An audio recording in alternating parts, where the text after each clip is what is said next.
Bismillahirrahmanirrahim. Assalamualaikum warahmatullahi wabarakatuh. Innal hamdalillah nahmaduhu wa nasta'inuhu wa nastaghfiruh wa na'udzu billahi min shururi anfusina wa min sayyiati a'malina. May yahdihillahu fala mudilla lahu wa may yudlil fala hadiyalah. Asyhadu an la ilaha illallah wa asyhadu anna Muhammadan abduhu wa rasuluhu, amma ba'd. Qala Allah ta'ala fil Qur'anil Karim, ya ayyuhalladzina amanu taqullaha haqqa tuqatih wa la tamutunna illa wa antum muslimun. Wa qala Rasulullah sallallahu alaihi wasallam, talabul ilmi faridatun ala kulli muslimin. Jemaah sekalian yang mudah-mudahan dirahmati Allah Subhanahu wa taala. Pertama di pagi ini marilah kita panjatkan puji syukur kehadirat Allah Subhanahu wa taala, yang mana Allah Subhanahu wa taala membangunkan kita setelah tadinya kita tidur, atau setelah yang tadinya kita mati sesaat tidak sadar. Allah Subhanahu wa taala mengembalikan arwah kita, kemudian memberi kepada kita waktu, kesehatan, kesempatan, sehingga kita pergunakan untuk taat kepada Allah Subhanahu wa taala. Mudah-mudahan Allah Subhanahu wa taala menerimanya sebagai amal soleh dan menjadikan pemberat kebaikan kita kelak di mizan.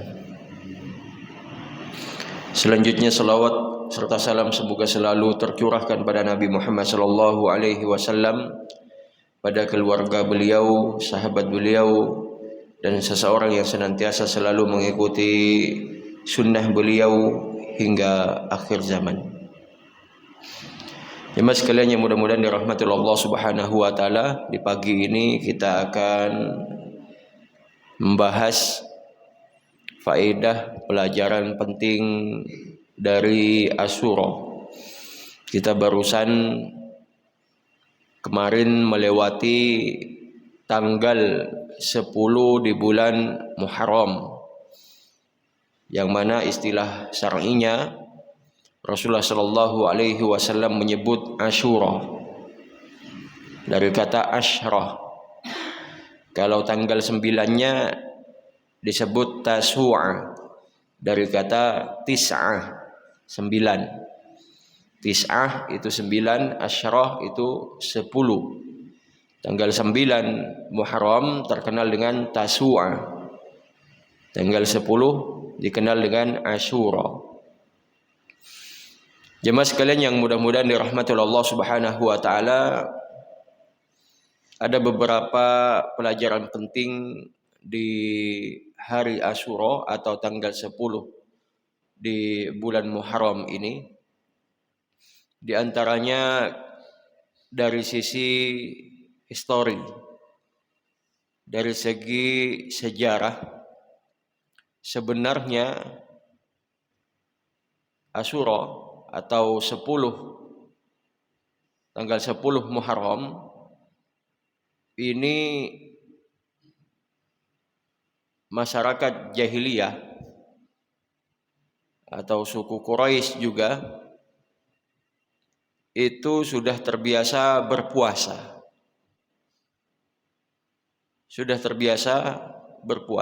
Dan bahkan dulu wajib bagi kaum muslimin puasanya itu dulu 3 hari dalam sebulan plus Asyura.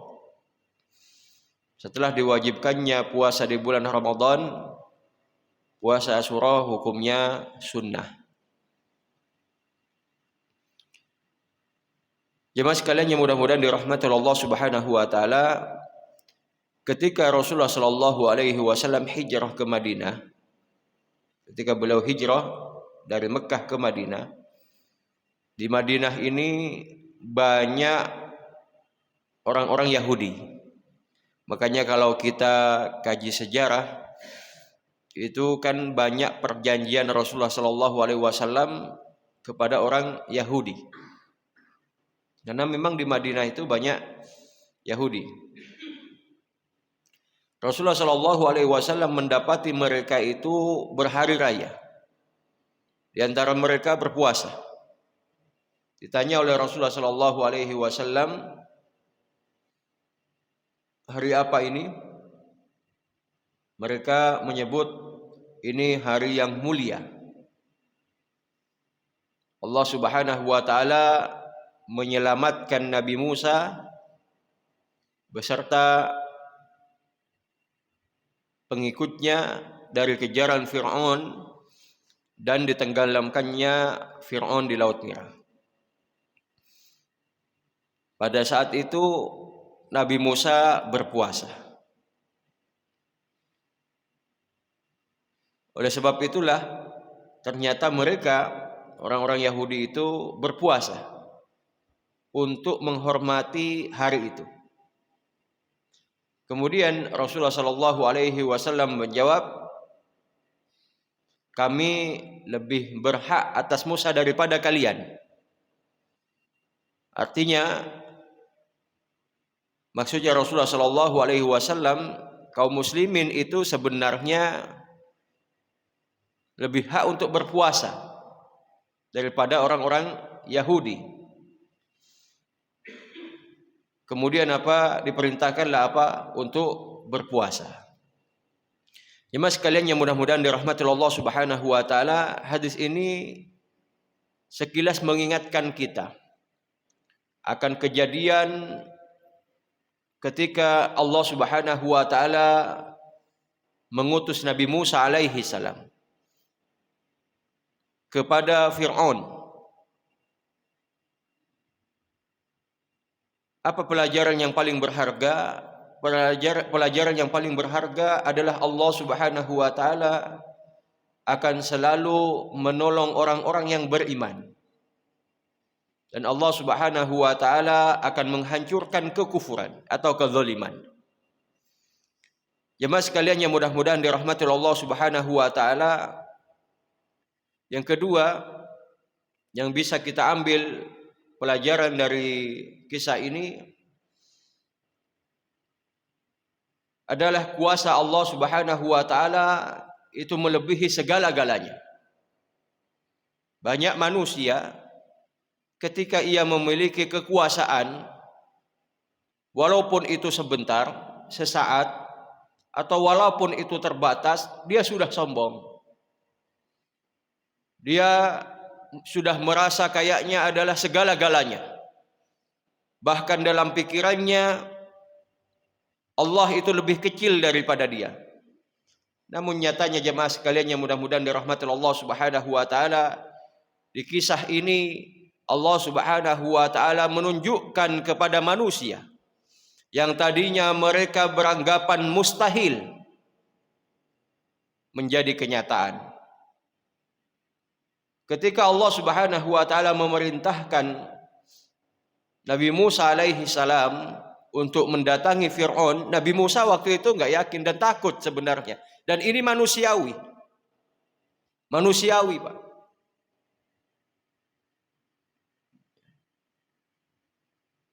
Seorang pemuda yang dikatakan kalau dibandingkan dengan Fir'aun itu orang kemarin sore tidak memiliki bala tentara, kekuatan menghadapi kekuatannya Fir'aun yang bala tentaranya banyak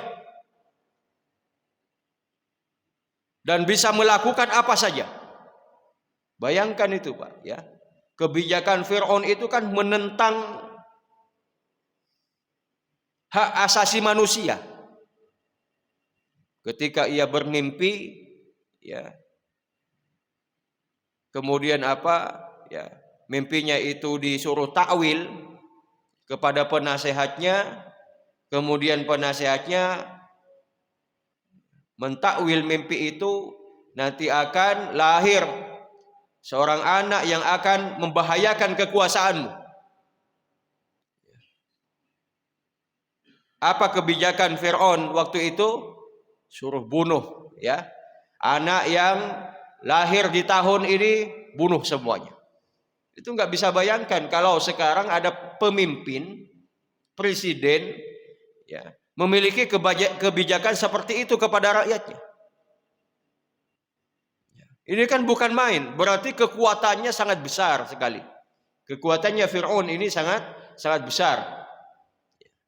Jemaah sekalian yang mudah-mudahan dirahmati Allah Subhanahu wa taala. Allah Subhanahu wa taala memerintahkan Nabi Musa, "Idhhab ila fir'auna innahu tagha." Pergilah kamu ke Fir'aun karena sudah melampaui batas. Itu kan bukan main, Pak. Ya, ini uji mental, uji nyali. Wah, kayak apa ya? Saya cuma seorang diri, ya. Ngomong juga terbata-bata, kemudian kekuatan juga saya pergi ke sini itu ya karena saya takut sama mereka.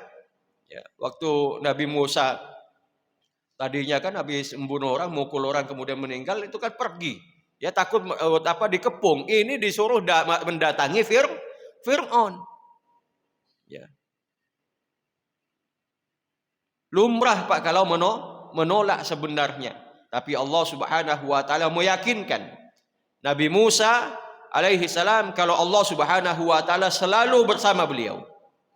Kemudian barulah mendatangi Fir'aun. Dan Fir'aun sebenarnya kalah sudah 3 kali, Pak. Ya. Kalah sudah tiga kali. Ketika Nabi Musa datang, ya,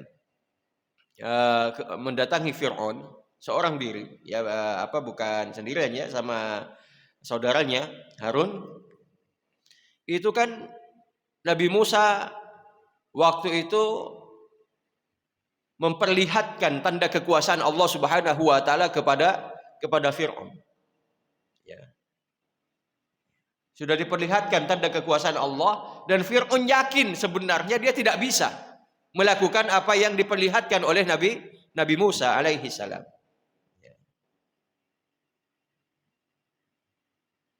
Kemudian yang kedua, ketika pertemuan, ya, di lapangan, tukang sihirnya Fir'aun menghadapi Nabi Musa alaihi salam, tongkatnya Nabi Musa. Itu kan juga tukang sihirnya saja sudah tidak yakin, nggak mungkin ini bisa manusia mengalahkan ini. Karena dia belajarnya lama sekali dan sudah dibilang ahli dalam dunia sihir. Makanya ketika kemampuannya itu dikalahkan, ini pasti bukan manusia. Kebanyakan manusia, Pak. Ya. Kebanyakan manusia ketika ia sudah melakukan tes penelitian dan dia sudah merasa paling jago di materi tersebut, kemudian dikalahkan, ya, biasanya ini pasti bukan manusia. Ya. Pasti bukan manusia. Ya, makanya ada seorang profesor penemu, ya, datang ke Jeddah presentasi, ya, tentang tubuh manusia. Ya, presentasi tentang tubuh manusia. Kalau sebenarnya ya, tubuh manusia itu, ya, banyak, ya, merasakan sakit itu diteliti tubuh manusia itu ternyata di kulitnya. Kemudian dijawab oleh orang yang ahli agama. Itu Al-Quran sudah jauh sebelumnya, ya, mengatakan seperti itu. Coba lihat ahli neraka itu. Ahli neraka itu, ya, itu kan ketika disiksa, ya, kulit saja yang merasakan. Kemudian yang diganti oleh Allah Subhanahu wa taala kulitnya juga. Ya, ketika mereka di dalam neraka, ya, badalnahu juludan ghairah. Ya. Kulitnya ketika sudah gosong diganti dengan kulit yang baru oleh Allah Subhanahu wa taala. Jadi di Al-Qur'an itu sudah ada sebelumnya. Ya, barulah dia kaget. Ya, dia kaget kemudian, ya, dia mengatakan ini mustahil buatan manusia. Al-Qur'an ini mustahil buatan manusia. Ya. Karena sudah mentok, Pak. Penelitiannya itu sudah mentok. Begitu juga tukang sihirnya Fir'aun. Ketika ia melihat ada yang mengalahkannya, maka langsung beriman. Amantu bi Rabbi Musa wa Harun.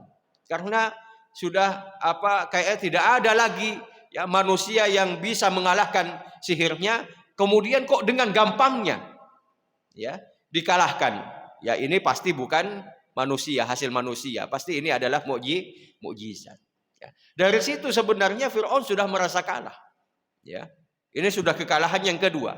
Apalagi ketika kekalahan yang berakhir fatal itu ketika Nabi Musa ya waktu itu sebenarnya dalam keadaan sudah terjebak ya, kemudian tidak ada lain kecuali lautan harus dibelah. Allah Subhanahu wa taala memerintahkan untuk memukul tongkatnya, kemudian terbelahlah lautan. Ini sebenarnya Fir'aun ya, kalau dia mau berpikir ya, ini mustahil dilakukan oleh manusia. Ya. Kan kalau dia mau berpikir kan tahu dari Nabi Musa itu sejak kecil, sejak bayi. Loh, sama siapa dia berguru, kan nggak mungkin di dunia ini sampai sekarang, Pak. Penelitian ilmuwan seperti apapun ya, disuruh mukul lautan dengan tongkat itu nggak mungkin terbelah, Pak. Ya, sampai sekarang nggak ada. Ya. Sehebat apapun orang itu. Ya, Fir'aun pada waktu itu sebenarnya sudah mengira ini nggak mungkin. Ya, manusia normal bisa melakukan seperti ini. Tapi tetap nekat akhirnya Allah Subhanahu Wa Taala tenggelamkan. Jemaah sekalian yang mudah-mudahan dirahmati Allah Subhanahu Wa Taala, inilah maha kuasanya Allah Subhanahu Wa Taala. Tidak ada yang lebih kuasa daripada Allah Subhanahu Wa Taala di muka bumi ini. Dan inilah juga bentuk bagaimana Allah Subhanahu Wa Taala menolong orang-orang yang beriman. Dan itu banyak Pak kejadian, ya.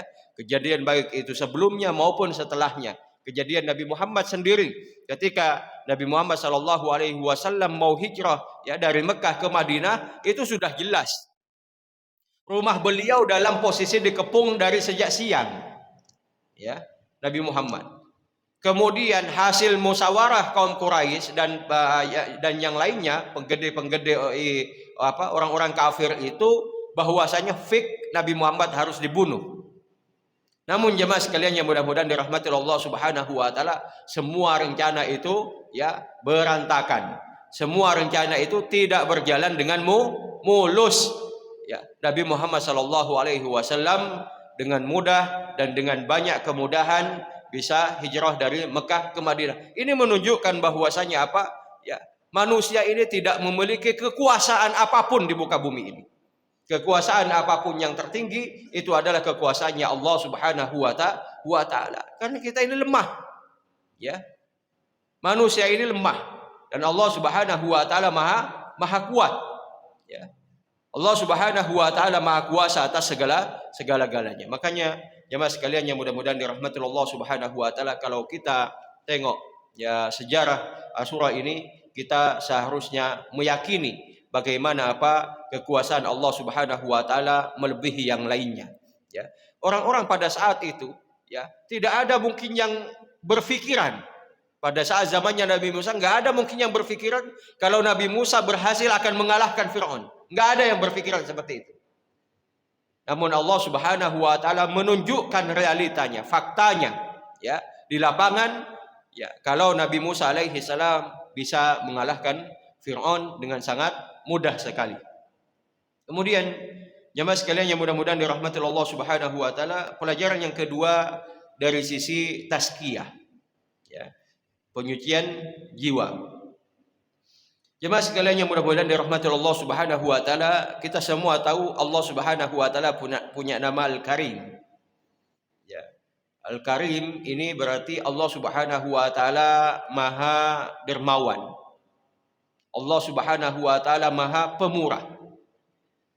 Kedermawanan Allah Subhanahu wa Ta'ala bukan saja memberikan kebutuhan kita, bukan saja memberi rezeki kepada kita, makan, minum dan lain sebagainya, tapi kemurahan Allah Subhanahu wa Ta'ala, Allah Subhanahu wa Ta'ala memberikan kepada kita tempat dan juga waktu yang mulia. Apabila kita beramal soleh di dalamnya, Allah Subhanahu wa taala akan melipat gandakan. Kalau waktu sudah kalau tempat itu sudah jelas. Tempat misalnya di Raudhah, ketika kita berdoa tidak akan ditolak, ya. Kemudian tempat itu ketika kita umroh ya pasti ke Mekah, nggak mungkin ke tempat yang lain, ya. Kemudian di sana ada tempat-tempat yang mustajab, ya. Di sana ada Multazam, di sana ada Sofa, ada Marwa, Maqam Ibrahim dan lain sebagainya. Ini keutamaan yang sifatnya tempat. Allah Subhanahu wa taala berikan itu kepada kita ketika kita melaksanakan ibadah di tempat tersebut. Allah Subhanahu wa taala melipat gandakan kita. Salat di Masjidil Haram, salat di Masjid Nabawi, salat di Masjidil Aqsa. Ini tempat keutamaan yang sifatnya tempat. Dan keadilan Allah Subhanahu wa taala, kalau tempat ini kan biasanya memerlukan yang namanya dana, ya. Sekarang umroh ya sudah tidak murah lagi, mahal, ya. Haji apalagi. Ya. Kemudian umroh plus Al-Aqsa itu juga lebih mahal daripada umroh biasanya. Ini kan memerlukan dana yang banyak. Namun Allah Subhanahu wa taala memberikan kemuliaan itu, keutamaan itu juga dari sisi waktu, sehingga kita kaum muslimin bisa mendapatkannya dimanapun kita, asal kita mau ya beramal. Di antaranya adalah waktu Asyura tadi. Kalau berpuasa siyamu yaum Asyura, puasa di hari Asyura, yaitu di tanggal 10 di bulan Muharram. Ahtasibu 'alallahi ayyukaffir sanah al-madiyah. Saya mengharap kepada Allah Subhanahu wa taala dosa setahun yang lalu akan dihapus. Artinya apa? Ya, ketika kita melaksanakan ketika kita melaksanakan puasa ya, di tanggal 10 bulan Muharram, dosa kita setahun sebelumnya akan dihapus oleh Allah Subhanahu wa taala. Dan ini diantara kemurahan Allah Subhanahu wa taala. Jadi kita manusia, ya, terutama kita kaum muslimin, butuh akan dilipat gandakannya pahala dan butuh ya akan ampunan dosa dari Allah Subhanahu wa taala. Banyak orang ya diadab oleh Allah bukan karena dosa besar. Diadab oleh Allah Subhanahu wa taala karena dosa kecilnya tidak diampuni oleh Allah Subhanahu wa taala. Ketika Rasulullah sallallahu alaihi wasallam melewati kuburan, kemudian yang mengatakan kepada sahabatnya, ya, dua penghuni kubur ini sedang diadab oleh Allah Subhanahu wa taala. Innahuma yu'adzabani wa ma yu'adzabani bikabir. Keduanya diadab bukan karena dosa besar, tapi karena dosa kecil. Satunya karena sering ngadu domba, satunya tidak membersihkan air seninya ketika habis mengeluarkan air kecil. Ya. Jemaah sekalian yang mudah-mudahan dirahmati Allah Subhanahu wa taala, ini dosa kecil tapi tidak diampuni oleh Allah Subhanahu wa taala, menyebabkan ia diadab oleh Allah Subhanahu wa taala. Jemaah sekalian yang mudah-mudahan dirahmati Allah Subhanahu wa taala, Allah Subhanahu wa taala dari kemurahannya mengampuni dosa kita. Yang mana ini merupakan kebutuhan kita nanti, apalagi nanti kita menghadap Allah Subhanahu wa taala, kita akan dimintai pertanggungjawaban atas segala sesuatu yang kita lakukan. Ya, dari sekecil apapun kita akan dimintai pertanggungjawaban oleh Allah Subhanahu wa taala. Makanya kita butuh waktu itu ampunan ya dan maaf dari Allah Subhanahu wa taala. Kemudian jemaah sekalian yang mudah-mudahan dirahmati Allah Subhanahu wa taala, pelajaran dari sisi tazkiyah yang kedua, pentingnya kita selalu bersyukur kepada Allah Subhanahu wa taala. Nabi Musa ya ketika diselamatkan oleh Allah Subhanahu wa taala, bentuk syukurnya beribadah kepada Allah, yaitu berpuasa. Dan ini juga diamalkan ya oleh yang lainnya, terutama para sahabat Rasulullah sallallahu alaihi wasallam dan beserta sahabatnya ya, itu kan berpuasa di hari Asyura itu sebagai rasa syukur kepada Allah Subhanahu wa taala. Makanya jemaah sekalian yang mudah-mudahan dirahmati Allah Subhanahu wa taala, berapa banyak ya Allah Subhanahu wa taala memberikan kepada kita kenikmatan. Namun kita terkadang lalai dari Allah Subhanahu wa taala. Allah Subhanahu wa taala beri kepada kita kesempatan. Allah Subhanahu wa taala beri kepada kita kesehatan dengan berbagai macamnya itu, dari anggota tubuh kita ini, ya, dari bagian yang kecil sampai bagian yang besar, dari bagian yang dominan sampai yang tidak dominan. Allah Subhanahu wa taala memberikan kesehatan itu kepada kita. Yang mana kebanyakan itu harganya sangat mahal sekali. Jemaah sekalian yang mudah-mudahan dirahmati Allah Subhanahu wa taala, dari segi nafas saja kita. Bagaimana kalau kita itu membutuhkan tabung saja, ya, tabung oksigen itu, ya, setiap saat. Kita tidak bisa bayangkan berapa dana yang harus kita keluarkan. Ya. Kemudian darah yang bersih. Kita tidak bisa bayangkan bagaimana kalau kita setiap hari cuci darah. Ya. Allah Subhanahu wa taala memberikan kepada kita itu ya kesehatan darah dan juga filternya. Yang dinamakan ginjal. Kemudian Allah Subhanahu wa taala memberikan kepada kita mental, ya. Mental yang normal. Banyak orang ya bisa bertumbuh, bisa besar, bisa tua, tapi tidak dikasih mental oleh Allah Subhanahu wa taala sehingga ia menjadi anak-anak. Ya. Meskipun umurnya sudah 40 tahun, anak-anak. Berapa banyak dari orang yang ya matanya sudah mendapatkan gangguan. Kemudian dia harus mengeluarkan banyak uang dari ya penglihatannya tersebut. Kita masih normal. Berapa banyak orang ya itu mendapatkan gangguan dari telinganya sehingga ia harus menggunakan alat pendengar. Kita diberi oleh Allah Subhanahu wa taala gratis dan kita masih normal. Begitu juga di penciuman, begitu juga dirasa dan lain sebagainya, ya.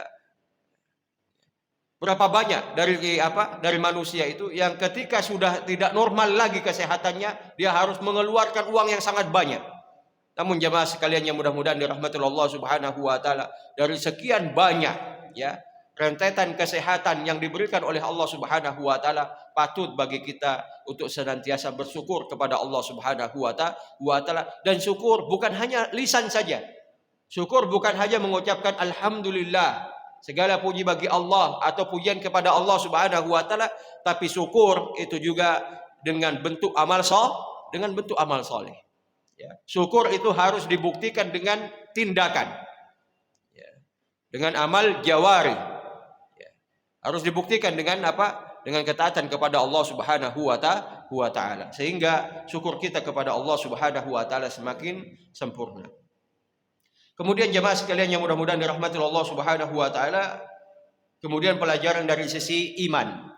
Dari sisi iman, Rasulullah sallallahu alaihi wasallam ketika mengetahui orang Yahudi itu berhari raya, Rasulullah sallallahu alaihi wasallam tidak memerintahkan kita kaum muslimin untuk berhari raya.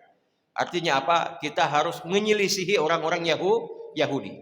Ketika orang Yahudi diketahui bahwasanya dia berpuasa di tanggal 10-nya saja, Rasulullah Shallallahu Alaihi Wasallam memerintahkan sahabatnya, kemudian mengatakan, kalau aku masih hidup, insya Allah tahun depan akan berpuasa juga di tanggal 9-nya, atau di tanggal Tasu'a, atau di hari Tasu'a. Ya. Artinya kita diperintahkan oleh Rasulullah Shallallahu Alaihi Wasallam untuk menyelisihi orang Yahudi. Ini dalam ketaatan saja kepada Allah Subhanahu Wa Taala kita dibedakan. Ya, kita dibedakan oleh Rasulullah Shallallahu Alaihi Wasallam.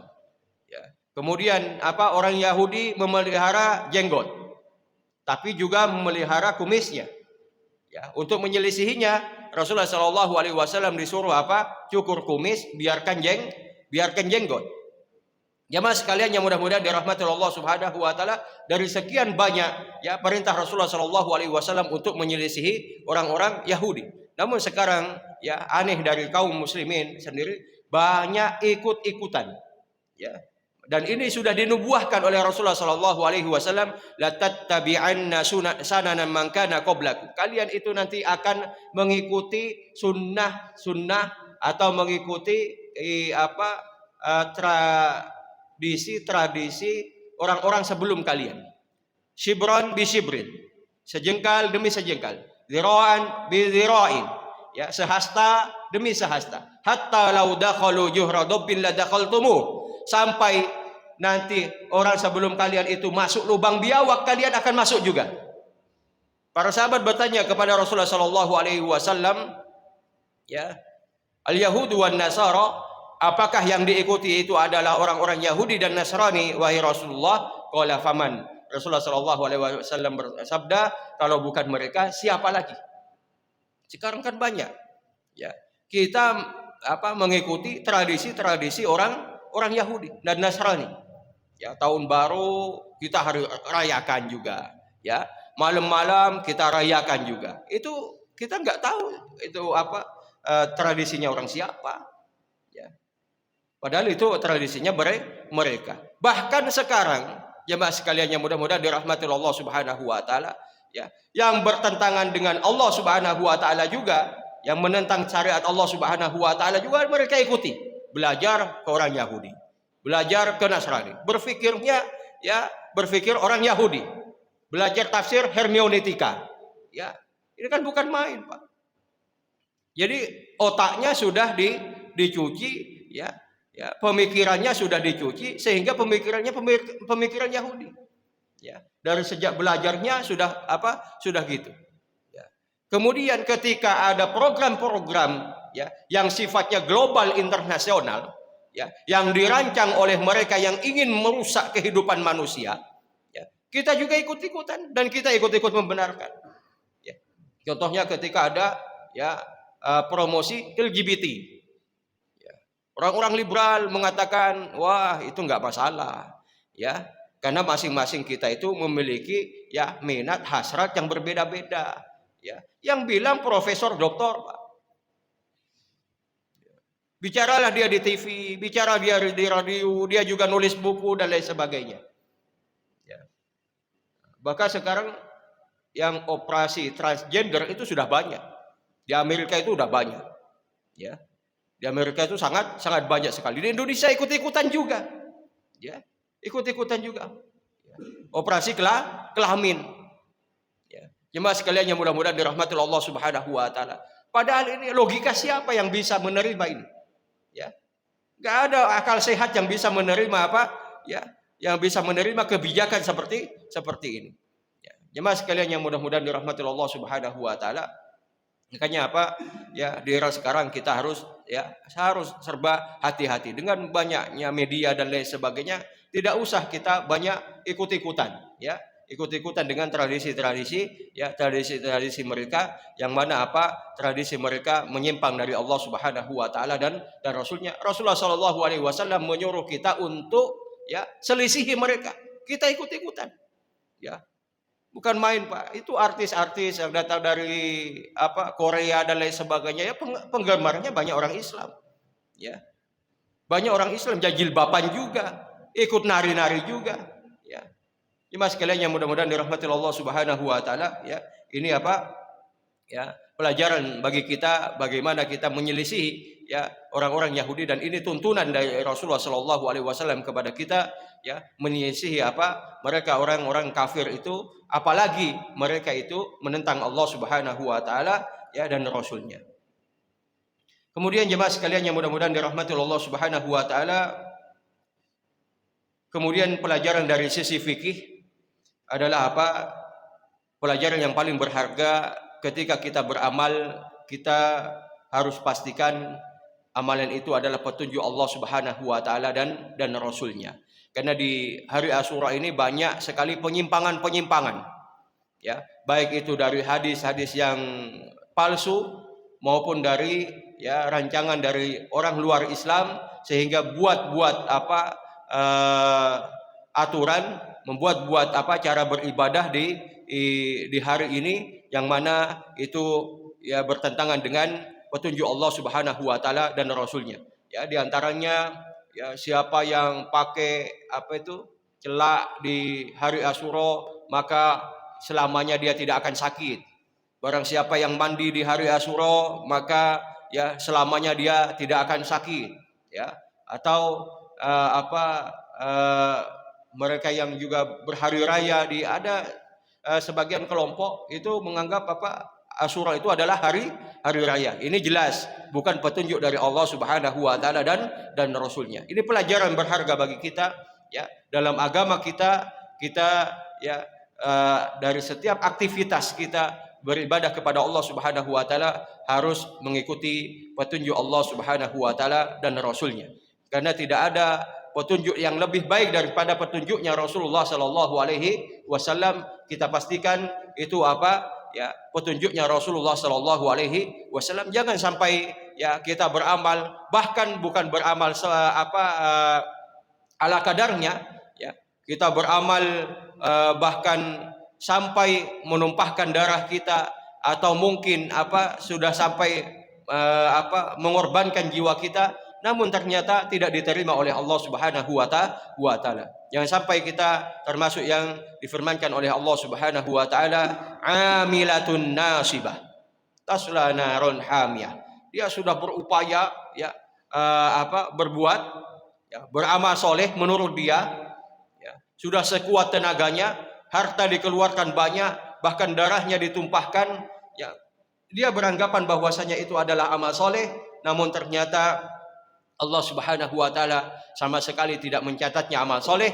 Justru Allah Subhanahu wa taala mencatatnya sebagai dosa, dan yang disiapkan nanti bukan surga Allah Subhanahu wa taala, namun disiapkan oleh Allah Subhanahu wa taala neraka Allah Subhanahu wa taala. Makanya penting ya bagi kita dalam beramal itu harus sesuai dengan petunjuk Rasulullah Sallallahu Alaihi Wasallam, supaya kita selamat di dunia dan juga di akhirat. Ini sudah lebih dari 10 menit, jam 6.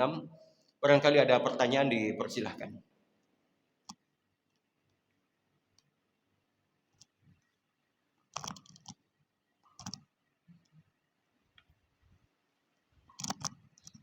Bismillahirrahmanirrahim. Assalamualaikum warahmatullahi wabarakatuh.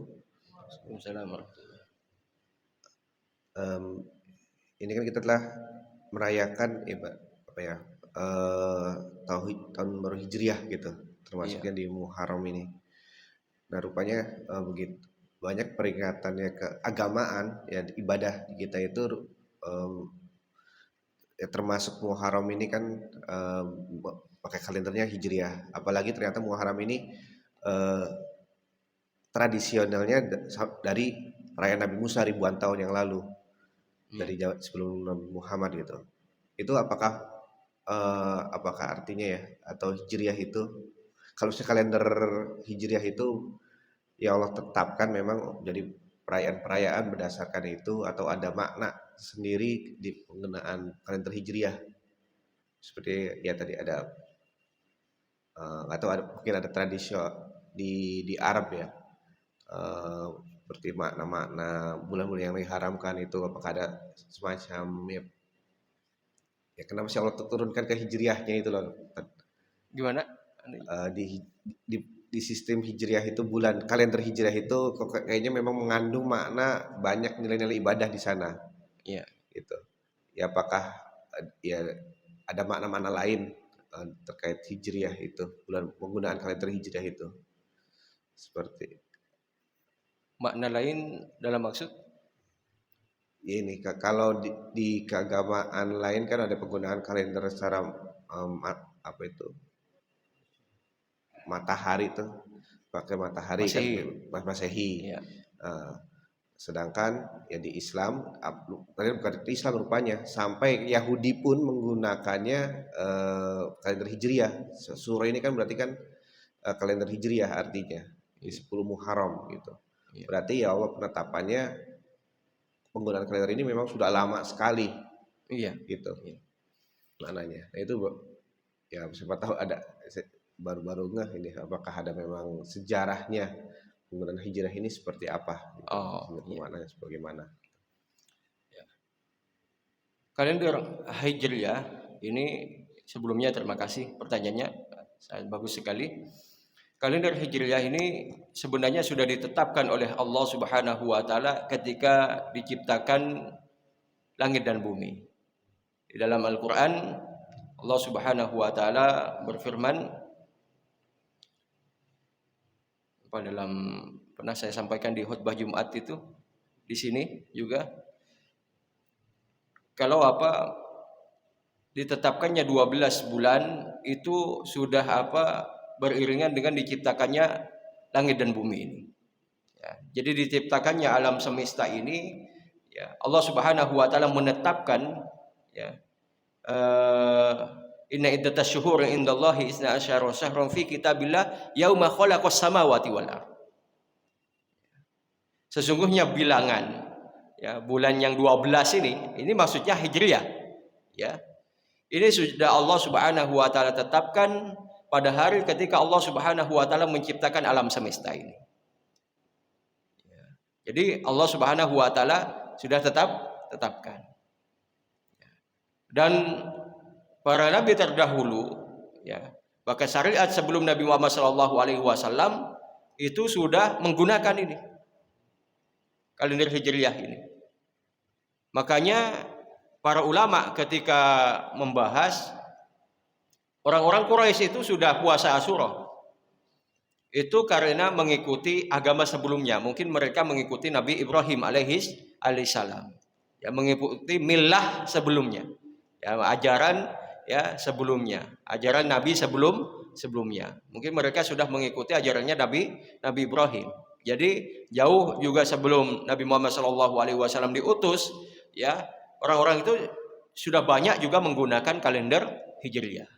Di antaranya adalah menetapkan Asyura itu berdasarkan Hijriah pastinya karena 10 Muharram. Namun kalau dihitungnya kalau sekarang sudah 1445 udah ya.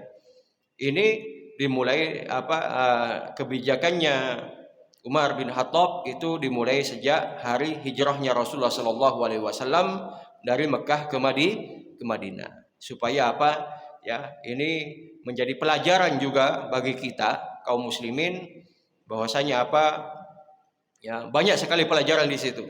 Ya, hidup ini penuh perjuangan. Kita kaum muslimin ini akan mendapatkan ujian, ya. Terutama ujian dari luar. Orang-orang kafir tidak akan ridho dengan kita sampai kita mengikuti ya ajaran mereka, dan ini semuanya sudah ditetapkan sampaikan oleh Allah Subhanahu wa taala di dalam Al-Qur'an. Ya. Adapun pemakaian Hijriah ini memang bermakna ada banyak sekali kan. Arafah itu berdasarkan Hijriah. Ya, kemudian Tasu'a Asyura sendiri itu berdasarkan Hijriah. Hari Tasyrik itu juga berdasarkan Hijriah. Bulan Ramadan itu juga berdasarkan Hijriah. Syariat haji itu juga berdasarkan Hijriah. Kemudian penetapan 4 bulan haram ini juga berdasarkan Hijriah. Dan kita sebenarnya kaum muslimin dalam menetapkan syariat-syariat yang lain itu pakai Hijriah, terutama ketika akikah. Ya. Ketika akikah. Ya, pergantian hari di Hijriah itu kan ya berdasarkan ya bulan. Jadi ketika matahari terbit, ketika matahari terbenam.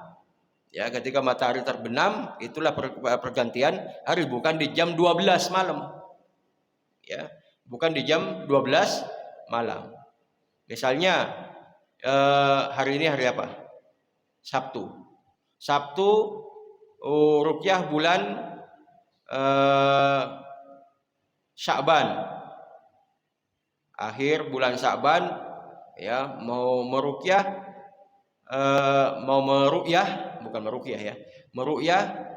bulan Ramadan. Mau meruqyah bulan Ramadan.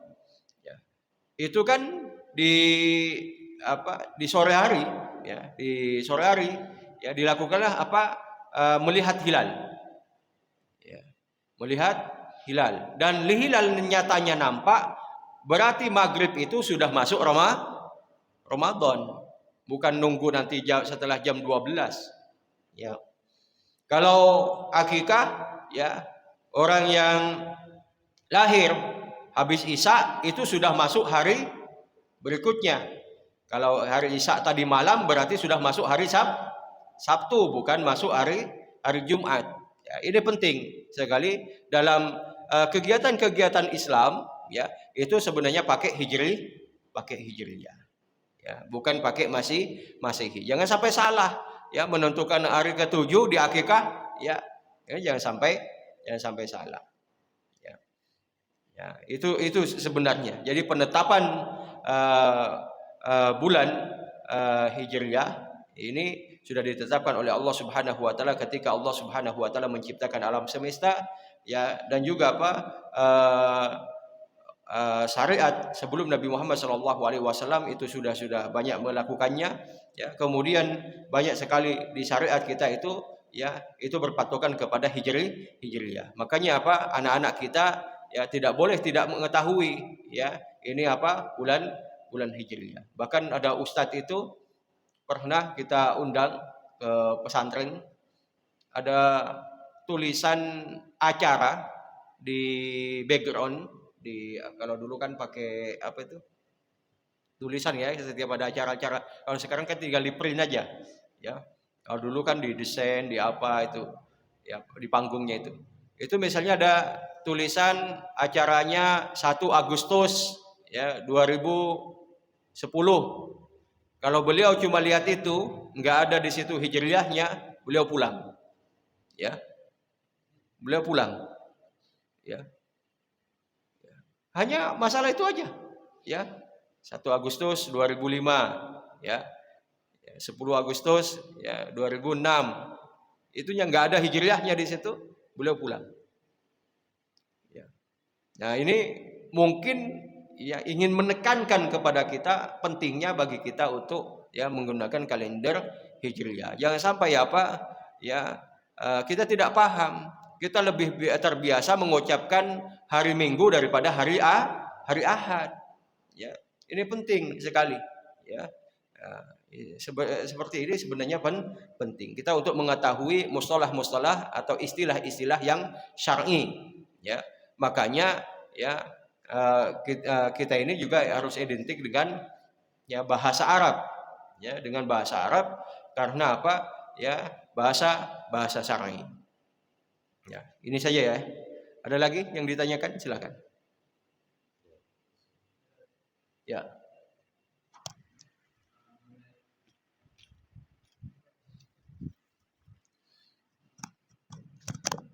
Mengenai puasa hari ke-9 dan hari ke-10. Tadi kan dijelaskan itu untuk menselisihi dengan kebiasaan tradisi Yahudi, Ustaz, ya. Iya. Yang diperintahkan oleh Rasulullah adalah hari ke-10-nya ditekankan, Ustaz, ya. Iya. Nah, kalau misalkan kejadian tanggal 9-nya puasa, terus tanggal 10-nya itu karena berhalangan, jadi nggak mendapatkan itu, ya, nggak mendapatkan fadilah dari diperintahkannya itu, ya. Bukan, tidak mendapatkan fadilah diampuninya dosa setahun. Nah, karena itu kira-kira kalau kejadiannya seperti itu, apa yang kita bisa lakukan sebagai pengganti itu, Ustaz? Demikian, Ustaz. Terima kasih. Ya. Setiap amal sunnah tidak diganti, ya, tidak dikodok, ya. Ya, dia hanya mendapatkan pahala niatnya saja. Dia sudah berpuasa di hari 9, secara umum berpuasa di bulan Muharram ini, ya, disunahkan secara umum. Ya, secara umum puasa di bulan Muharram ini disunnahkan, bukan hanya tanggal 10 atau Asyura atau Tasu'a Asyura, bukan, tapi secara umum. Ya, karena hadis Rasulullah SAW dikatakan afdhalus siyam ba'da Ramadan syahrullah al-Muharram. Ya, puasa yang paling utama setelah Ramadan adalah berpuasa di bulan Muharram. Bulannya Allah Subhanahu wa taala ini menyebutkan bulannya Allah. Para ulama menjelaskan kenapa di sini bulan Muharram dikatakan bulannya Allah, untuk pengagungan ke bulan haram. Secara umum kita memperbanyak puasa. Hanya saja, ya, yang memiliki keutamaan menghapus dosa setahun sebelumnya itu adalah di tanggal 10-nya. Ustaz misalnya berhalangan, saya itu waktu itu sakit atau melakukan safar yang tidak memungkinkan untuk puasa, ya, atau halangan-halangan yang lain bagi wanita, mungkin haid atau nifas dan lain sebagainya.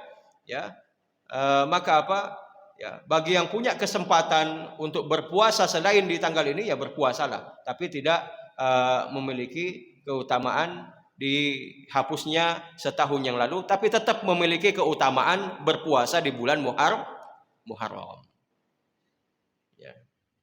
Gitu ya.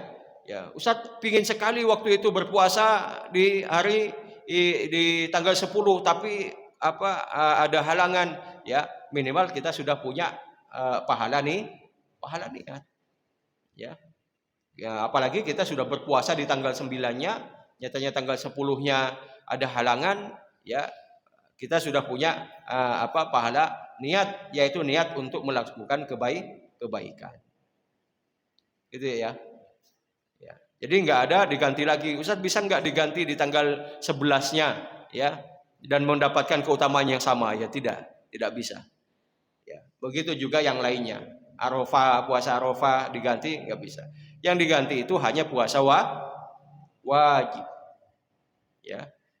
Jelas di Al-Qur'an ya.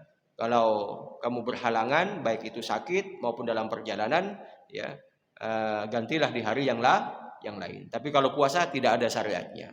Ya, tapi kalau kita sudah menginginkan namun nyatanya ada halangan, kita sudah punya pahala niat. Ya. Niat untuk melaksanakan amal soleh.